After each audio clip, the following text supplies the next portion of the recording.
This episode of Quite Frankly was made possible by our friends from MacFun, great photo editing software for Mac.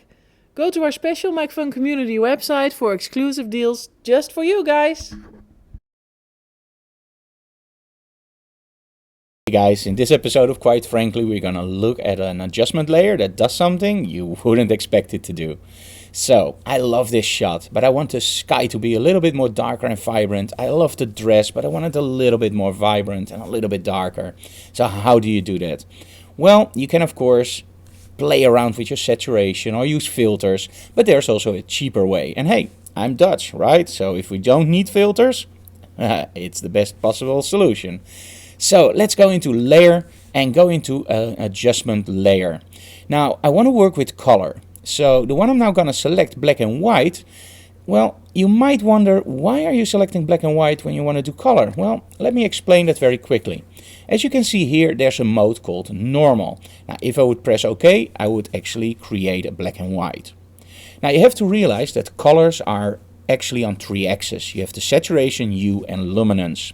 Now if you change the luminance of a color, that actually means the brightness, the color will get more or less saturated, and that's exactly what we want to do. So if I have a black and white adjustment layer and I choose as mode luminosity, you can actually see that nothing in the picture changes. But I do get this really cool slider array to work with. Now watch what happens if I lower the saturation on reds, or in this case actually the luminance on red. As you can see, I can change the color completely, which creates a very cool effect on the dress.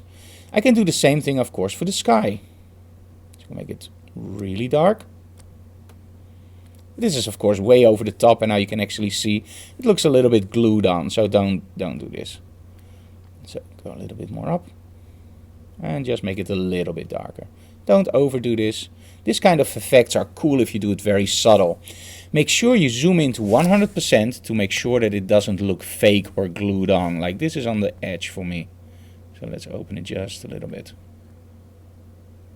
There we go. Now of course you can do the same thing for the lens flares. Those are yellows, so let's turn them down or give a little bit more attention to them, as you can see here. But I like them toned down just a little bit. And of course the yellows are also in the grass on the bottom. So tone them down just a little bit. There we go. And of course the green we'll also want to tone down, or we want to make them really stand out. But in this case, let's tone them down. And there you go. So you use the layer adjustment the layer adjustment for black and white to create some real control over your colors. So thank you for watching and see you next time.